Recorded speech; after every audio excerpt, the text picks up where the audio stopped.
고린도후서 6장 14절 너희는 믿지 않는 자와 멍에를 함께 매지 말라.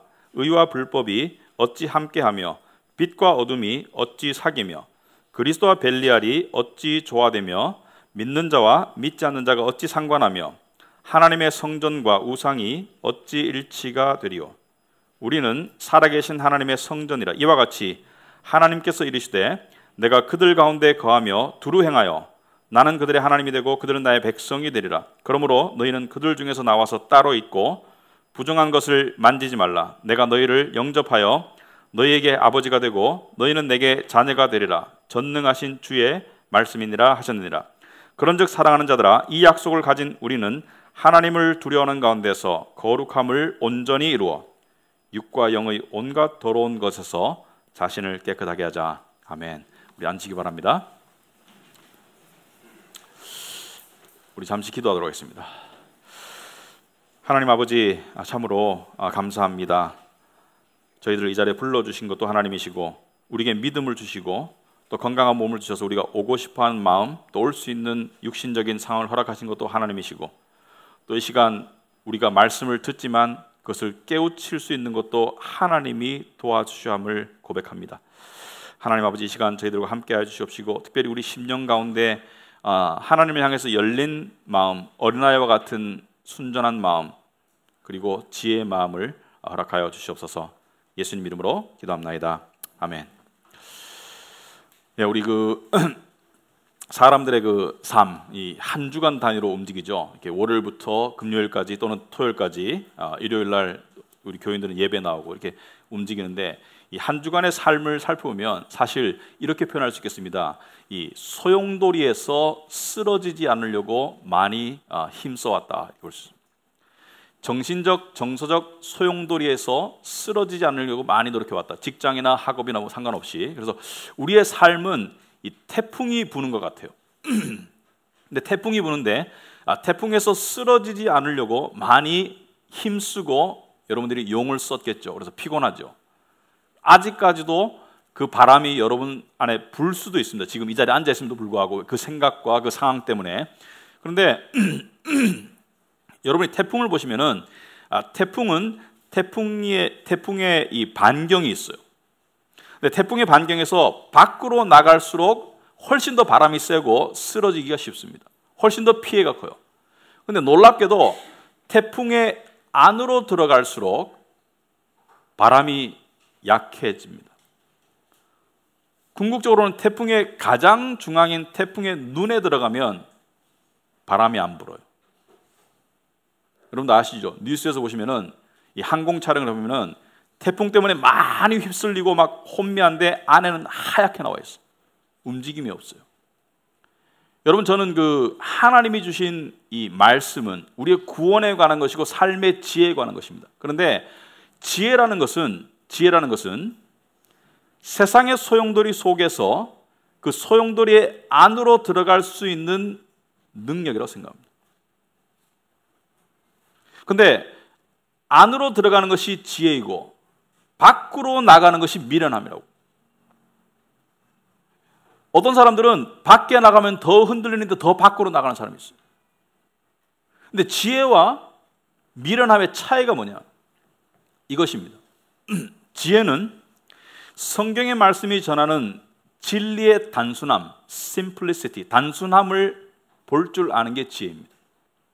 미련함은 이 단순함을 복잡함으로 만드는 게 미련함이고요. 반대로 지혜는 성경이 보여주는 진리의 심오함을 깨닫는 것이 지혜이고요. 미련함은 반대로 얄팍함에 머무는 게 미련함입니다. 근데 우리의 인간의 본성은 단순한 진리를 복잡하게 만들 때가 있고요. 심오한 진리를 깨닫지 못하고 얄팍한 가운데 머물 때가 있습니다. 무슨 말이냐? 오스왈드 체인버스가 이렇게 말했습니다. 우리 주님은 우리 때문에 거듭 놀라실 것이다.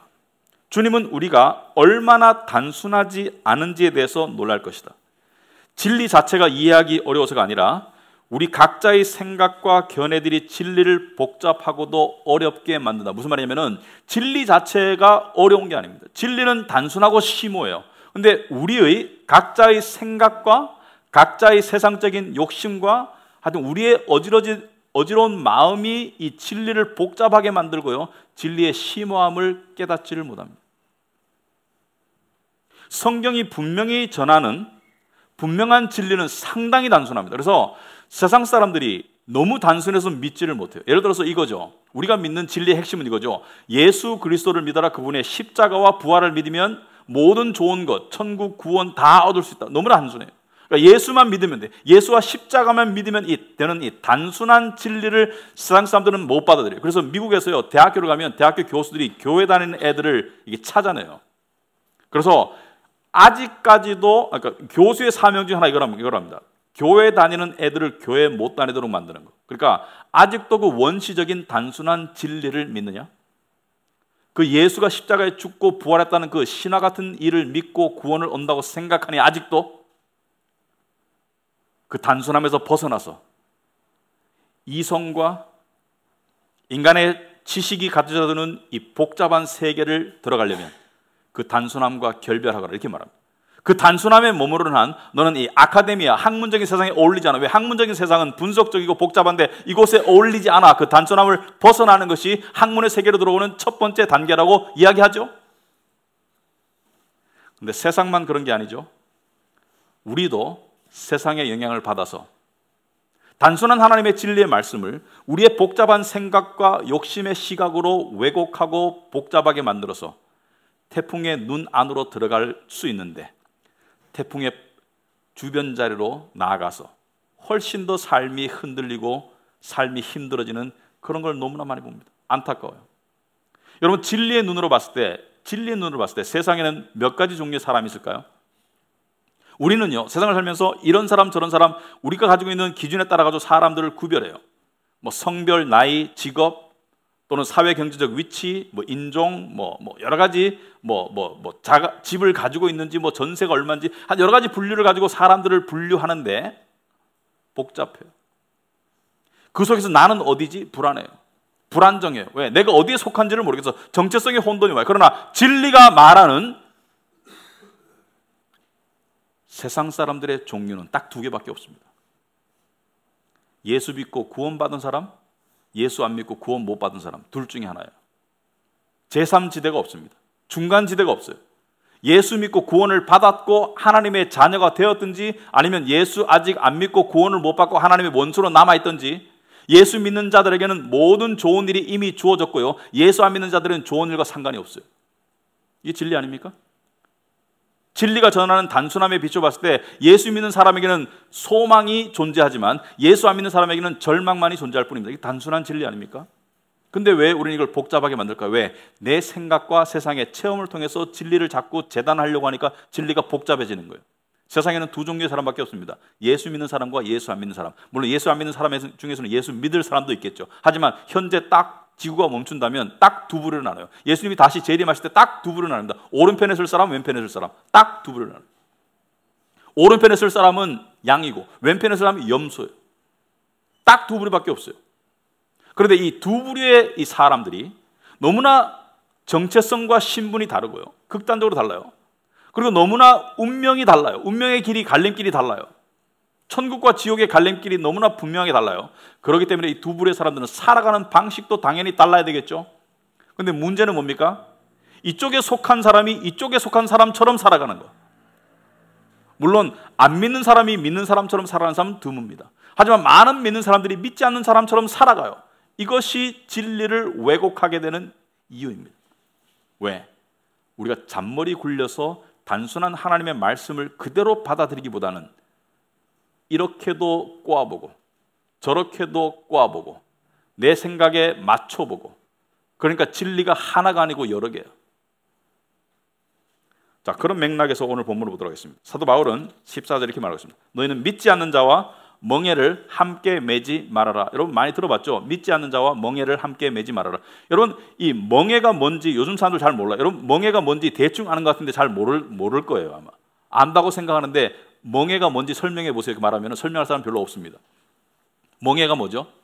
멍에는 쟁기질을 하거나 수레를 끄는데 짐승을 활용하죠. 그 짐승의 목에 이렇게 구부러진 막대기가 멍에입니다. 그러니까 짐승의 목에 구부러진 막대기를 올려서 그 짐승의 힘을 거기에 실어서 쟁기질을 하거나 수레질을 하는 것이, 수레를 끄는 것이 멍에예요. 그런데 믿지 않는 자와 멍에를 함께 매지 마라. 짐승도 한 마리가 아니고 두 마리, 세 마리가 같은 멍에를 메고 이 힘을 합쳐서 더 큰 노동력을 제공할 때가 있습니다. 그렇죠? 쟁기질 할 때 쉬운 것은 한 마리가 지만 둘이 할 수가 있고요. 그 수레도 한 마리가 끄는 수레가 있지만 두 마리, 세 마리가 끄는 수레가 있죠.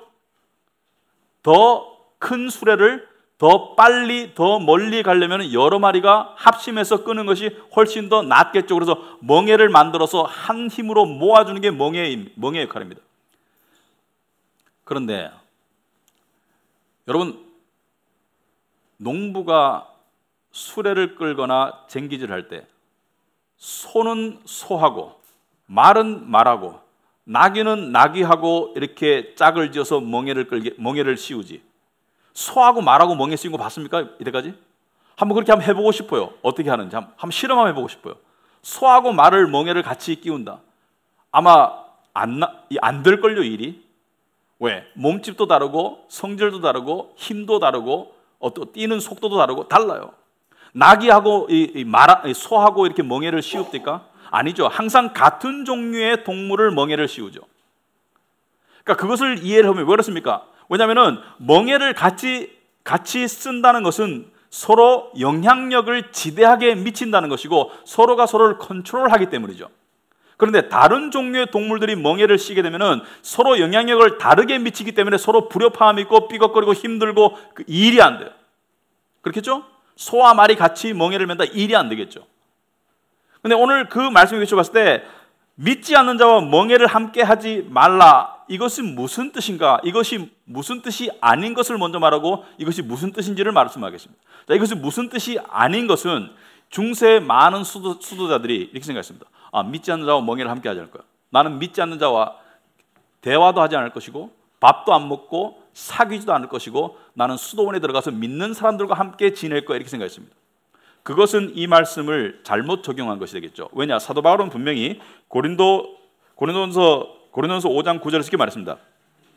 내가 너희에게 쓴 편지에 음행하는 자들을 사귀지 말라 하였거니와, 이 말은 이 세상에 음행하는 자들이나 탐하는 자들이나 속여 빼앗는 자들이나 우상 숭배하는 자들을 도무지 사귀지 말라 하는 것이 아니니, 만일 그려하려면 너희가 세상 밖으로 나가야 할 것이라. 무슨 말입니까?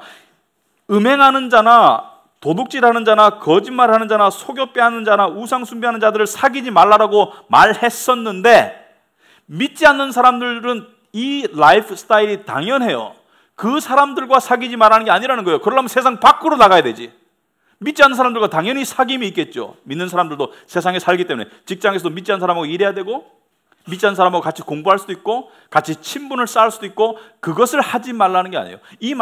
여기 말씀은 믿는 자 중에 그렇게 사는 사람이 있거든, 그 사람과 사귀지 말라는 거예요. 믿는 자라면서 세상 사람들처럼 그렇게 음행하고 우상 숭배하고 속여 빼앗고 그런 자들을 멀리하라는 것이 믿지 않는 자들과 사귀지 말라는 것이 아니다. 그러므로 믿지 않는 자들과 멍에를 함께 매지 말라는 것은 믿지 않는 자들과 먹지도 말고 일하지도 말고 친분을 쌓지도 말고 그런 의미가 아니라는 거예요. 그러면 무엇을 의미하는 것이냐? 멍에는 언약의 결속입니다. 멍에는 운명 공동체적 결속입니다. 그러므로 이 말씀의 의미는, 많은 학자들이 생각할 때 이 말씀의 의미는, 첫째, 결혼을 믿는 자와 믿지 않는 자가 하는 것을 하나님께서는 원하지 않는다는 뜻입니다. 왜? 결혼은 언약 관계이기 때문에. 또는 비즈니스에서 믿지 않는 자와 같이 일할 수는 있으나 동업 관계, 운명 공동체를 맺는 것은 좋지 않다는 것을 이야기합니다. 왜? 그렇게 되면 고통이 따를 것이기 때문에. 그런데 결혼했는데 한 사람이 먼저 믿게 되거나 그냥 이 말씀을 어기고 결혼해버렸어요. 그럼 이제 포기해야 되는가? 아니죠. 하나님은 절대로 믿는 자들을 포기하지 않습니다. 그런 분들에게는 고린도전서 7장 12절 13절 이렇게 말하고 있습니다. 그 나머지 사람들에게 내가 말하노니 만일 어떤 형제에게 믿지 아니하는 아내가 있어 남편과 함께 살기를 좋아하거든 그를 버리지 말며 어떤 여자에게 믿지 아니하는 남편이 있어 아내와 함께 살기를 좋아하거든 그 남편을 버리지 말아라. 같이 살아라는 거예요. 이미 결혼했으면 같이 살아라. 그리고 베드로는 베드로서에서 이렇게 말했습니다. 베드로는 믿지 아니하는 배우자의 경건과 정절한 삶을 통해서 믿는 자의 믿지 않는 배우자가 믿음을 가질 수도 있는 것 아니냐. 하지만 선택이 주어진 상황에서는 믿지 않는 자와 결혼하는 것은 하나님이 금하고 있습니다. 왜? 힘들기 때문에. 왜냐하면 믿는 자와 믿지 않는 사람은 생각하는 가치관이 너무나 달라요. 비슷하면 그거는 믿는 자가 아니겠죠. 첫째, 돈을 어떻게 쓸 건가 가치관이 다릅니다. 시간을 어떻게 쓸 건가 가치관이 달라요. 아이들을 어떻게 키울 건가 가치관이 다릅니다. 믿지 않는 자는 학원에 보내는 게 우선순위지만 믿는 자는 뭐예요? 학원도 다녀야 되겠지만 교회에 보내는 게 우선순위예요. 그리고 주일날 무엇을 할 것인가 무엇을 안 할 것인가 확연히 다릅니다. 믿지 않는 사람은 산에 가고 싶죠. 믿는 사람은 교회에 가고 싶고. 확연히 달라요. 그러니까 삶이 삐걱삐걱 할 수밖에 없는 거예요. 근데 믿지 않는 자가 믿는 자를 따라서 교회도 나오고 아름다운 모습입니다. 교회 사람들과 사귀고 아주 좋은 거예요. 하나님의 은혜가 함께하는 거예요. 그 좋은 거예요. 자, 그런데 여기까지만 말한다면은 우리는 그러면 나는 믿지 않는 사람하고 결혼도 안 했고 안 할 것이고 또는 안 할지 모르고 또는 나는 믿지 않는 사람하고 동업도 안 하니까 별 문제가 없네, 별 상관이 없네 이렇게 생각할 수 있어요. 그러나 이 말씀은 단순히 결혼과 비즈니스 동업에만 적용되는 말씀이 아닙니다. 자, 먼저 그 말씀을 하기 전에 믿는 자와 믿지 않는 자가 얼마나 다른가, 얼마나 상극인가. 성경은 뭐라 말합니까? 14절 보면 너는 믿지 않는 자와 멍에를 함께 매지 말라. 의와 불법이라 했어요. 의와 불법, 의로움과 불법. 그러니까 믿는 자는 의로움이라는 것이죠. 우리가 행위가 의로운 것이 아니라 예수 그리스도의 십자가를 통해서 의로워졌죠. 예수님의 공로를 통해서 우리가 의로워진 우리와 하나님의 자녀가 된 우리와 불법, 세상에 속한 사람들이 어찌 함께하며 빛과 어두움, 복음의 빛을 받고 빛 가운데 살아가는 우리와 어둠 가운데 있는 세상 사람들이 어찌 같고 그리스도와 벨리알이라는 단어는 바알이 아닙니다. 바알이라는 단어가 아니고 벨리알이라는 단어는 여기밖에 안 나와요. 성경 전체를 통해서 여기밖에 안 나오는데 벨리알은 히브리 말로 이 무가치한 또는 파괴적인 이런 뜻입니다. 그러니까 이 무가치하고 파괴하다, 하나님을 대적하는 무가치함과 진리를 파괴하는 파괴적인 사탄에게 해당되는 말입니다. 그리스도와 사탄이 어찌 조화되며 하나님의 성전과 우상이 어찌 일치가 되려. 여기에 초점을 맞춥니다. 하나님의 성전과 우상이 어찌 일치가 되려. 이 말씀은 무엇을 암시합니까? 믿는 자는 뭐라고요? 하나님의 성전이라는 것을 암시하죠. 여러분, 이 말씀을 딱 들었을 때 맞아, 나는 하나님의 성전이고 너무 영광스럽고 복받았어라고 생각하는 사람이 있는 반면에 모처럼 들어보는 말이네. 내가 하나님의 성전이라고? 그렇지. 잠시 까먹고 있었네. 이렇게 생각하는 분이 많다면 잘 들어보세요. 잘 들어보세요. 중요한 얘기입니다. 여러분, 성전은 어떤 것입니까? 구약시대 성전은 건물이나 이 텐트였어요.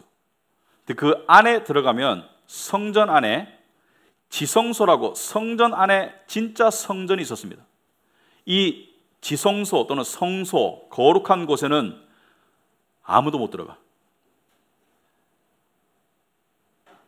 짐승도 못 들어가고 일반 사람도 못 들어가고 아무도 못 들어가. 오직 1년에 한 번 대제사장만 들어갈 수 있는데 그것도 그냥 못 들어가요.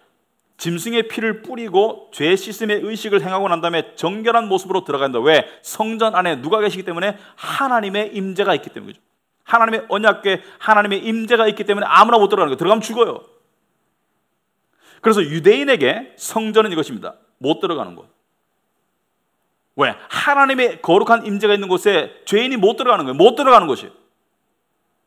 그게 성전입니다. 아무나 못 들어가요. 근데 너희가 하나님의 성전이 되었다. 어떻게 성전이 되었습니까? 성전은 깨끗해야 되는데 바로 예수 그리스도의 십자가의 보혈의 은혜로 우리가 깨끗이 씻음을 받고 우리 안에 거룩하신 하나님의 영이 들어오셔서 우리가 하나님의 성전이 되었다는 것은 우리 안에, 우리 눈에 보이지 않지만 우리 마음속에 어떤 영적인 공간이 창조되었음을 이야기합니다. 그죠? 여러분, 우리는 눈에 보이는 것만을 중요시하는 이 물질적이고 가시적인 세상에 살고 있지만 여전히 눈에 보이지 않는 마음 중요하죠. 여러분, 눈에 보이지 않는 마음의 활동, 감정의 기복 중요하죠. 마음과 감정이 여러분의 눈에 보이는 육체를 움직이죠. 그러니까 눈에 보이지 않는 세상이 존재하죠. 눈에 보이지 않는 영적인 공간, 하나님의 영이 거하는 이 공간을 성전이라고 하는데, 이것은 아무에게나 있는 것이 아니고 믿는 자 안에 있다는 거예요. 근데 여기는 누가 들어갈 수 있습니까? 여러분, 이 하나님과 우리와의 관계를 결혼의 관계로 얘기합니다. 예수님께서 내가 신랑이고 너희는 아내다, 너희는 나의 신부다, 결혼의 관계로 비유하죠. 왜 그런지 아십니까? 왜냐하면 이것 때문이에요. 여러분, 이 결혼이라는 관계 속에서 결혼을 했든 안 했든 간에 하나님의 법칙에 의하면 사람의 신체 중에 제 손 여러분 봐도 돼요. 제 얼굴 봐도 됩니다. 제 다리 봐도 돼요. 하지만 우리의 신체 부위 중에 하나님의 섭리에 의하면 오직 한 사람만 보고 만질 수 있는 부분들이 있어요. 오직 결혼한 부부만 보고 만질 수 있는 부분이 있어요. 물론 대중목욕탕 가면 다 보죠, 그죠? 그걸 말하는 게 아닌 건 아시죠? 대중목욕탕에서 보는 거 말고, 그러니까 하나님의 창조 질서에 따르면 오직 한 남자와 한 여자만 서로 벗은 모습을 보고 만질 수 있는 게 하나님의 질서예요. 이 질서가 무너지는 것을 간음이라고 합니다. 그 다음에 성전 안에는, 이 지성소 안에는 누가 들어가야 됩니까? 오직 하나님만 들어가셔야 돼요. 오직 하나님만 들어가셔야 돼요. 여러분이 믿는 자라면 여러분 안에 오직 하나님에게만 허용된 영적 공간이 있다는 것을 의미합니다. 그런데 제가 우리에게 묻고 싶은 것은 이것입니다. 우리는 이 내적 성전의, 내면의 성전에 관한 분명한 개념이 있는가? 나는 주기적으로 내 안에 있는 성전 가운데서 하나님을 만나고 있는가? 나는 내 안에 성전의 이 뜨거운 제단 위의 불길을 느끼고 있는가? 이런 얘기하면은 무슨 소린가 이렇게 생각하는 분들이 있을 수 있어요. 여러분, 하나님을 아는 데는 세 가지 영역이 있습니다. 첫째는 지적 영역이 분명히 존재합니다. 지적, 논리적 영역이 존재해요. 그러니까 지적으로 분석하고 논리적으로 깨달을 수 있는 영역이 존재합니다. 두 번째는 관계적 영역이 있죠. 하나님 나의 아버지 존재합니다. 그죠? 그리고 세 번째, 신비의 영역이 존재합니다. 신비의 영역은 무슨 환상 보고 꿈꾸고 이런 걸 말하는 게 아니라요. 지금 이런 말, 우리 안에 있는 영적인 내적 성전이 신비의 영역입니다. 신비의 영역은 영적인 공간이기 때문에 영적인 눈을 떠야지 깨우칠 수가 있는데, 이것이 희미해지거나 이것을 잘 모르겠다는 두 가지 이유밖에 없습니다. 첫째는 믿는 자가 아니거나, 둘째는 믿지만 성전을 내어줬겠죠. 여러분, 이스라엘에게 하나님께서 성전을 주셨어요. 출애굽에서 가나안 땅 갈 때 이 광야 속에서 성전 회막을 지으라고 모세에게 이야기해가지고 성전을 짓고 난 다음에 그 안에 지성소 안에 언약궤를 넣어놓고요, 아무도 못 들어가게 했어요. 그죠? 성전이 있었고, 그리고 가나안 땅에 들어가서 이스라엘 나라를 건설하고 난 다음에 솔로몬 왕이 성전을 의리의리하게 지었어요. 그런데 그 성전이 어떻게 되었습니까? 어떻게 되었습니까? 그 성전 안에 바벨론의 군대가 침입해서 성전을 다 무너뜨렸어요. 그런데 왜 성전이 무너졌습니까? 왜냐하면 이스라엘 각자의 삶이 개인적으로 민족적으로 무너졌기 때문이죠. 그들이 하나님을 믿는 백성이라고 말하면서 우상 숭배했죠. 앞에서는 하나님께 예배드리면서 뒤에는 바알신과 아세라 신에게 절했죠. 그리고 하나님께서 그들의 순수성을 지키라, 믿지 않는 자와 멍에를 함께 매지 마라, 가나안 족속과 함께 결혼하지 마라고 했는데 결혼했죠. 그래서 그들의 삶 속에 하나님의 이 신분, 하나님의 백성으로서의 신분이 무너지니까 성전이 무너지는 거예요. 성전 안에 이방인들이 들어왔습니다. 이방인들의 신상이 들어오고요, 그들의 불결함이 들어오고요, 심지어 기원전 2세기에는 여러분, 이스라엘이 유다가 바벨론에게 멸망하고 그 다음에 페르시아의 지배를 받고 그 다음에 그리스, 로마로 이어지는데, 그리스 왕들 중에 가장 악랄한 왕이 안티오코스라고 치시면 4세가 떠요. 1세, 2세, 5세가 뜨는 게 안티오코스 4세가 가장 먼저 뜹니다. 왜? 4세가 가장 악랄했으니까. 왜? 이 사람은 예루살렘 성전 안에 돼지를 갖다가 바쳤어요. 돼지는 유대인들에게는 먹어서도 안 되는 불결을 상징합니다. 돼지를 성전에 갖다 바쳤어요. 왜 그렇습니까? 안티오코스가 악랄해서? 아니요. 가장 근본적인 원인은 무엇이죠? 바로 이스라엘 백성들의 삶 가운데 우상이 들어왔기 때문에, 그 우상이 들어왔기 때문에 성전이 무너진 거예요. 이 무너진 성전을 다시 세우느라고 느헤미야가 죽도록 고생했습니다. 여러분, 성전이 무너지고 나니까 이스라엘 백성들의 삶이 어떻던가요? 첫째, 힘이 없어. 세상에서 밟혀. 예루살렘에 남았는데 힘이 없어요. 성전이 무너지고 나니까, 나라를 빼앗겨 성전이 무너지고 나니까 사람들이 힘이 없어. 수치를 당해, 조롱을 당해, 힘이 없어요.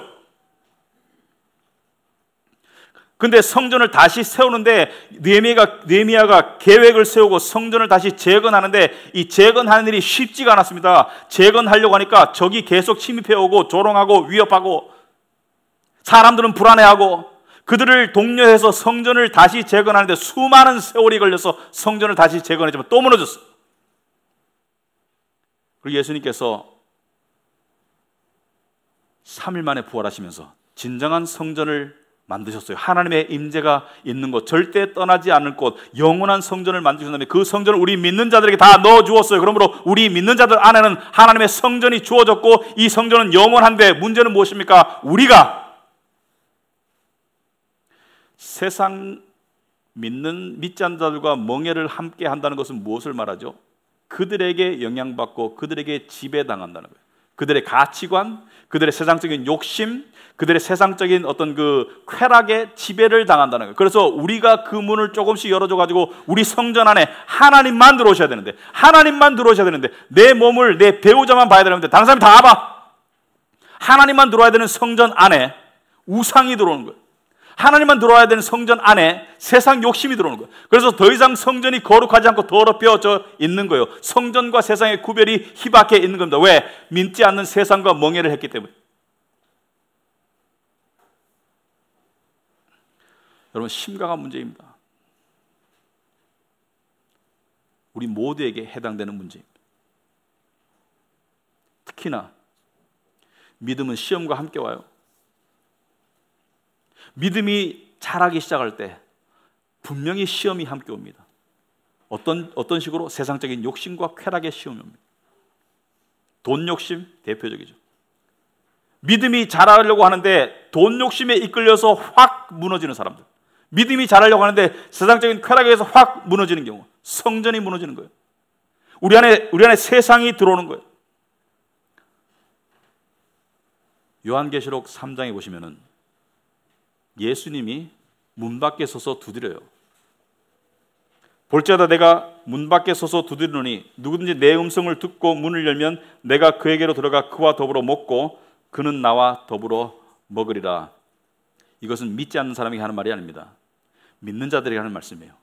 내가 문 밖에 서서 두드린다는 것은 무엇을 말합니까? 성전의 문을 두드리는 거예요. 성전의 문을 두드리는데 들어오셔야 될 주님에게 열어줘야 될 문을 주님에게 열어주지 않고 우리는 세상을 향해서 열을 때가 많습니다. 세상을 향해서 열어주고 세상의 우상들을 데려다가 그 우상들을 숭배해요. 돈, 쾌락, 명예.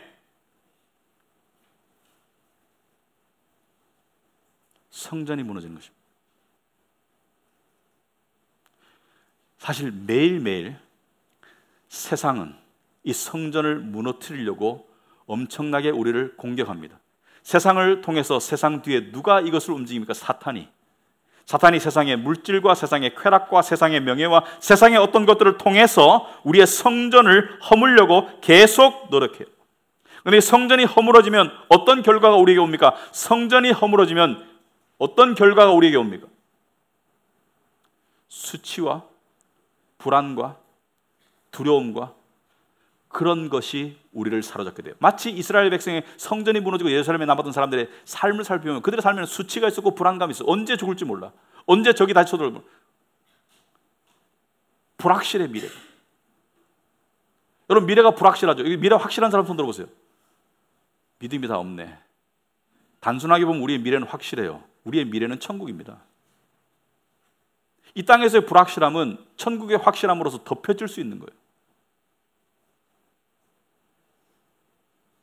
미래라는 사람은 이 땅의 시각으로 자꾸 바라보기 때문에 미래가 자꾸 복잡한 거야. 근데 단순한 사람은 이거밖에 안 믿어요. 단순한 사람은 이 땅의 미래는 난 잘 몰라. 내일 일은 난 몰라요. 한 가지 알아요. 나는 천국 가요. 세상은 성경적인 지혜를 미련함이라고 합니다. 너는 이렇게 단순할 수가 있니? 그러나 하나님의 단순하심이 세상의 지혜를 이겨요.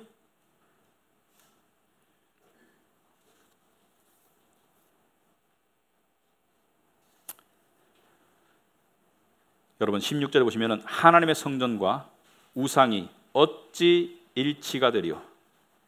우리는 살아계신 하나님의 성전이다.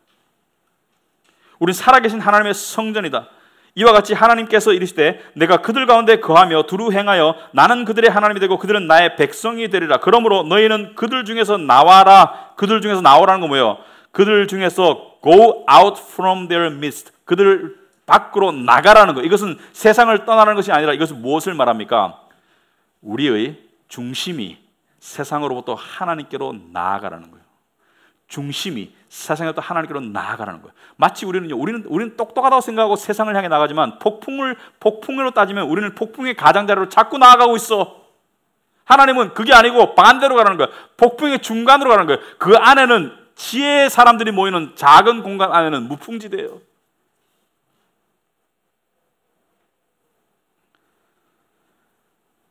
그럼 어떻게 해야 되는가? 그럼 우리는 어떻게 해야 되는가? 믿지 않는 자와 멍에를 많이 메고 있어요. 믿지 않는 세상과 멍에를 메고 있는데 어떻게 해야 되는가? 여러분 로마서 12장 2절에 너희는 이 세대를 본받지 말아라. 오직 마음을 새롭게 함으로 변화를 받아라. 하나님의 선하시고 기뻐하시고 온전하신 뜻이 무엇인지 분별하도록 하라. 이 세대를 본받지 말라는 것은 영어로 보면은 do not be conformed to this world. 그러니까 이 세상에 순응하지 말아라. 이 세상에 길들여지지 말아라. 이 세상에 길들여지는 게 뭡니까? 이 세상이 좋아하는 것들을 좋아하고 이 세상이 싫어하는 것도 싫어하고 이 세상 하나님 안 좋아해요. 마음을 새롭게 함으로 변화를 받아라. 여러분 다 옳은 말이죠. 다 옳은 말고 다 동의할 수 있는 말인데 잘 안 되잖아요. 왜 안 됩니까? 왜 안 되냐면은 이걸 안 하기 때문에. 여러분의 노력이 부족해서도 아니고 여러분의 의지가 부족해서도 아니고 근본적으로 여러분이 이 말씀이 옳지 않다고 생각해서도 아니에요. 우리에게는 이 세대를 본받지 않을, 바꿔 말하면 이 멍에를 세상에 씌워주는 멍에를 스스로 들고 벗어날 수 있는 자유를 얻을 수 있는 능력이 없습니다. 주님은 우리에게 세상의 멍에를 네 스스로 벗어나라고 하지 않았어요. 세상의 멍에 가운데 있다면은 수고하고 힘들고 무거운 가운데 있다면은 예수님께서 뭐라 했습니까? 내게로 오라 했어요. 내게로 오라. 수고하고 무거워진 자들아 다 내게로 오라 했습니다. 내게로. 그러면 누가 이 멍에를 벗겨주나요? 주님이 벗겨주는 거예요. 내게로 오면 주님이 벗겨주는 거예요. 그리고 주님의 멍에를 씌워줍니다. 무슨 말이냐면 인간은 어떤 사람들이 이렇게 착각하더라고요. 나는 능력 있고 돈도 많아. 그러므로 나는 자유인이야. 세상에 자유인은 없습니다. 인간은 의존적이고 종속적이에요. 자기 스스로 착각하는 것이, 미련함 속에서 착각하는 것이지 돈이나 뭔가를 의지하고 종속돼서 살아가는 것이지 돈 뺏어가 봐요. 그 사람 쓰러집니다. 권력 뺏어가 봐요. 쓰러져요. 인간은 의존적이고 종속적이기 때문에 누군가에게 의존하고 종속해야 되는데 세상에 종속되지 말고 예수님 말씀 뭐예요? 나의 멍에를 메고 내게 배우라는 것은 뭐예요? 나에게 종속되거라. 나에게. 그리하면 너의 마음이 쉼을 얻으리니. 우리가 그토록 갈망하는 마음의 쉼, 영혼의 안식은 세상에서 주어지지 않습니다. 우상은 우리에게 줄 수가 없어요. 우상은 줄 수 있다고 거짓말하고 계속 자기를 추구하래요. 우상은 줄 수가 없습니다. 오직 주님만이 줄 수가 있어요. 내 멍에는 쉽고 내 짐은 가볍다라고 말했습니다. 무슨 말입니까? 세상의 멍에는 우리를 올가매요. 우리가 세상의 멍에를 스스로 벗어나려고 할 때 마치 덫에 걸린 짐승처럼 벗어나려고 하면 할수록 우리는 올가매죠. 하지만 우리가 할 일은 한 개밖에 없습니다. 세상의 덫은 염려하지 마세요. 우리는 주님께 가면 돼요. 주님이 벗겨주시는 거예요. 주님이 멍에를 들어주시는 거예요. 주님께 간다는 게 구체적으로 무엇입니까? 오늘날 많은 사람들이 바빠요. 그러나 아무리 바빠도 주님께 가는 것을 소홀히 하면 그건 미련함입니다. 주님께 가는 것은 무엇이죠? 예배, 말씀, 기도, 기본을 회복하는 거예요. 저는 여러분들이 혼자 개인적으로 기도 생활을 잘 하시는지 잘 몰라요. 저는 하나님이 아니기 때문에. 하지만 왜 교회에서 기도 시간을 만들어서 사람들을 오라고 하는가? 한번 생각해 보시기 바랍니다. 물론 직장 때문에 시간이 안 맞는 경우도 있고요. 일주일 지나고 나면 피곤할 수도 있어요. 피곤하니까 쉬고 싶을 수도 있습니다. 하지만 혼자 기도하는 것이 좋은 사람도 있지만 많은 경우는 이 교회에 와서 기도 시간에 함께 기도하는 것이 필요한 사람들이 훨씬 더 많습니다. 왜? 여기는 이 건물 자체가 중요한 것이 아니라 믿는 자들이 주기적으로 모인 곳이기 때문에 성전이 연습된 공간입니다. 이 안에는 예배가 연습되어 있고 말씀이 연습되어 있고 기도가 연습된 공간이기 때문에 이 안에 오면은 저절로 말씀 듣게 되고 기도할 수 있는 분위기가 돼요. 피곤한데 제가 목사지만 금요 기도회 때 저도 졸립니다. 기도하면서 졸다가 기도하다 그래요. 근데 때때로 그런데 참 좋아요. 왜냐하면 영의 성전에서 하나님을 내 마음의 성전에서 하나님을 만나는 그 영의 안식과 위로 가운데 영이 쉬게 되니까 육이 졸음이 와요. 영이 복잡하면 아무리 피곤한데도 육이 잠이 안 오는데 영이 쉬니까 육이 졸아요. 아, 주께서 사랑하시는 자에게 잠을 주시는도다. 아멘. 그렇게 30분, 1시간 시간을 보내고 나면 회복됩니다. 물론 모든 사람에게 가능한 것은 아니에요. 이게 불가능하다면 혼자만의 그런 시간을 가지세요. 하지만 이게 가능할 수 있다면 교회에 나가서 그런 시간을 가져야지 성전을 유지할 수 있습니다. 성전이 유지 안 되는 사람은 세상과 멍에를 함께 짊어지고 갈 수밖에 없어요. 세상의 멍에는 너무나 아프고 힘듭니다. 세상의 멍에가 짓누르지 않는 인생은 없습니다. 우리는 이상적으로만 생각할 건 아니에요. 예수 믿고 믿음이 온전하다 가지고 세상의 멍에를 완전히 벗어난다 건 불가능해요. 세상의 멍에를 10%쯤, 20%, 30% 느낀 사람이 10%쯤 경감되고 주님의 멍에가 좀 더 느껴지는 것이 그것이 신앙의 자람이겠죠. 그렇다면 세상의 힘든 삶 가운데, 휘둘리는 삶 가운데 그것을 스스로의 힘으로 벗어나 보려고 노력하는 그 인생과 또는 세상의 우상을 통해서 해결해 보려는 그 인생과 주님께 나오는 인생과 점점 더 어떻게 달라지겠습니까? 그거요 복잡하지 않더라고요. 보면 다 보입니다. 주님께 나아가는 사람의 삶의 변화는 눈에 보이게 되어 있습니다. 주변 사람들. 7장 1절의 마지막 절. 그런즉 사랑하는 자들아 이 약속을 가진 우리는 하나님을 두려워하는 가운데서 거룩함을 온전히 이루어 육과 영의 온갖 더러운 것에서 자신을 깨끗하게 하자. 여러분 이 말씀이 다 옳아요. 다 옳은데 사실 이 말씀을 딱 들었을 때 하나님을 두려워하는 것 가운데 거룩함을 온전히 이루라 부담스럽죠. 아니 거룩의 근처에도 못 가는 것 같은데 거룩함을 온전히 이루라고요. 육과 영의 온갖 더러운 것에서 자신을 깨끗하게 하자. 이게 좋은 말씀인데 부담스럽죠. 안 되잖아요. 됩니까? 안 돼요. 그러나 돼요. 이것이 부담스럽게 느껴지는 이유는 아마도 주님께 다가가는 노력이 부족하기 때문일 것입니다. 성경에서 말하는 거룩함이란 단지 도덕성을 말하는 게 아닙니다. 성경에서 말하는 거룩함이란 하나님께서 내가 거룩하니 너희도 거룩하라라고 말씀하신 그때 거룩함의 의미는 세상과 구별됨을 말합니다. 내가 세상과 구별되어 있듯이 너희들도 세상과 구별되라는 것이에요. 그런데 세상과 구별되고 싶지 않아. 왜? 세상이 너무나 좋아. 세상이 너무나 종속되어 있어. 세상에 추구할 것이 너무나 많아. 근데 세상과 구별될 수 있는 유일한 길은 주님께 가까이 나가는 것입니다. 주님께 가까이 나아갈 때 거룩하고 싶은 욕망이 생겨요. 거룩하고자 하는 욕망은 인간의 본성이 아닙니다. 거룩하고자 하는 욕망은 어느 누구도 갖고 있잖아요. 하지만 주님께 가까이 나아갈 때 세상과 구별되고 싶고 주님께 더 가까이 나가고 싶은 왜? 세상과 주님께 동시에 가까이 나갈 수가 없어요.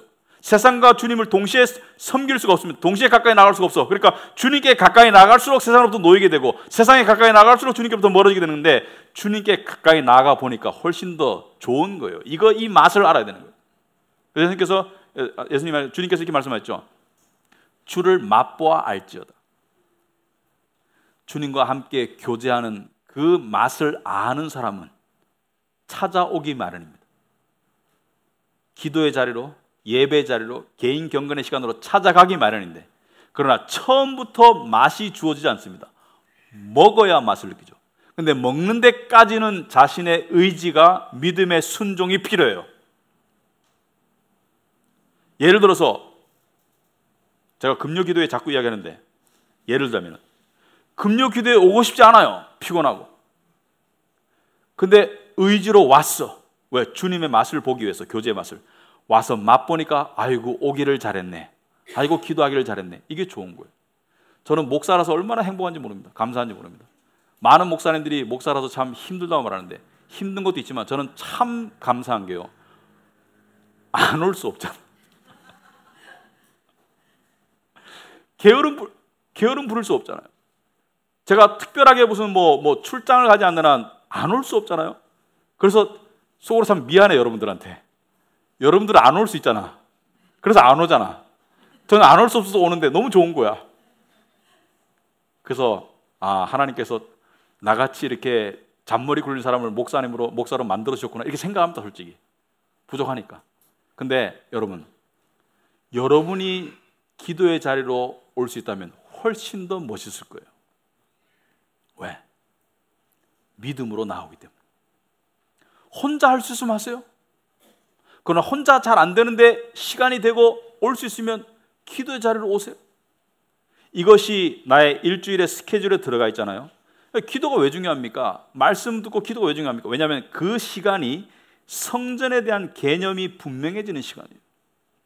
내 안에 내적 성전에 대한 개념은 하나님과 기도와 말씀 가운데 교제하는 가운데 이게 분명해지는 거예요. 마음의 뭉클함, 뜨거움, 영적인 교감, 그 안에 주어지는 자유, 희열, 이런 것을 맛보면서 성전에 대한 개념이 분명해지고 성전을 자꾸 찾게 되는데, 세상에서 계속 지내고 우상을 자꾸 받아들이고 하면 성전이 무너집니다. 성전이 무너진 사람이 참 많을 거예요. 성전을 다시 일으키는 첫 번째 발걸음은 상당히 힘들지만 그 결과는 엄청난 은혜가 될 것입니다. 아시겠습니까? 기도하겠습니다.